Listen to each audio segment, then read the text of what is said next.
Hello बच्चों, let's read this question. So this question says a decrease in the value of g on going to a height r by 2 above the earth surface will be। ठीक है, आपको decrease in the value of small g की वैल्यू में जो decrease हुआ है वो आपको कैलकुलेट करके बताना है। ठीक है, तो इस क्वेश्चन का की कॉन्सेप्ट आप देखिए बच्चों, क्या लिख सकते हैं, वेरिएशन ऑफ जी लिख सकते हैं। क्या लिख सकते हैं, वेरिएशन ऑफ जी यानी कि आपका small G acceleration due to gravity, उस पर आपको वेरिएशन बताना है।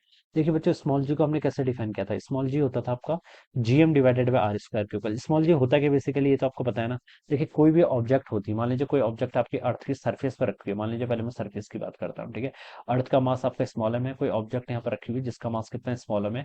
इनके बीच की सेपरेशन कितनी होगी, सरफेस पर रखी तो रेडियस ऑफ अर्थ के इक्वली होगी ऑलमोस्ट। ठीक है, तो इनके बीच में ग्रेविटेशनल फोर्स कितना लगता है, ग्रेविटेशनल फोर्स लगता है आपका capital G into small M, sorry capital M into small M divided by R का स्क्वायर, ये टर्म आ जाता है। ठीक है, अब ये स्मॉल एम आपका चेंज हो सकता है। देखिए कैपिटल जी आपका क्या है, universal gravitation constant, fix value है।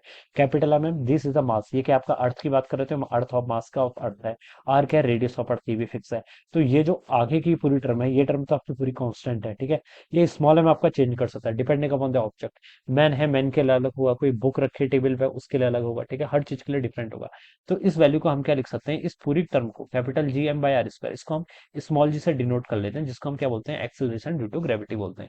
तो इसी रिजल्ट को देखिए मैं यहाँ पर लेके आता हूँ, स्मॉल जी आपका G M by R square है। ठीक है, अब हमसे बोल रखा है वेरिएशन पूछ रखा है। ठीक है, जी का। ठीक है, if decrease in the value of ji on going at a height of are by 2 above the earth surface. ठीक है, तो देखिए बच्चों, यहाँ पर से हम कहाँ पर चले गए, ये डिस्टेंस आपकी आर थी। ठीक है, ये आर थी। ठीक है, अगर कोई ऑब्जेक्ट सरफेस पर रखा होता, लेकिन हम इसको अर्थ की सरफेस से आर बाय 2 डिस्टेंस ऊपर ले गए, चले गए। ठीक है, तो बच्चों देखिए अब यहाँ पर जो इसके बीच का फोर्स होगा, अब क्या होगा, यहाँ पर पहले आर था, अब आर नहीं आके R plus 3/2, R plus R by 2 का स्क्वायर हो जाएगा। ठीक है, तो वही चीज अब मैं देखिए यहाँ पर लिखा रहा हूँ। ये कब ट्रू है, this is the value of acceleration due to gravity on the surface of the earth, earth की सरफेस पे ये वाली क्या आपकी ट्रू है। ठीक है, अब ऊपर जाएंगे तो देखिए आपका जी डैश, नई वैल्यू आपकी एक्सेलरेशन ड्यू टू ग्रेविटी की, जी लिख लेता हूँ।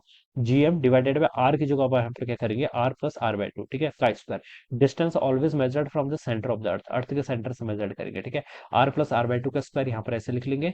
इसको आप लिख सकते हैं कितना, G M divided by R plus R by 2 कितना होता है, 3/2, 3/2, 3 r/2, 3/2 r, या फिर 3/2 r का स्क्वायर करेंगे तो 9/4 हो जाएगा, 4 ऊपर आ जाएगा और यहाँ पर आर स्क्वायर ऐसे हो जाएगा। ठीक है, ये इतना आ गया, कितना आ गया आपका 4/9 टाइम्स आपका GM by R square, GM by R square तो आपका जी ही है, तो मैंने इसको जी लिख लिया। ठीक है, तो ये हो जाएगा। ठीक है, this is the acceleration value of acceleration due to gravity at a height of r/2 from the earth surface. ठीक है, तो हमने दोनों जगह कैलकुलेट कर ली।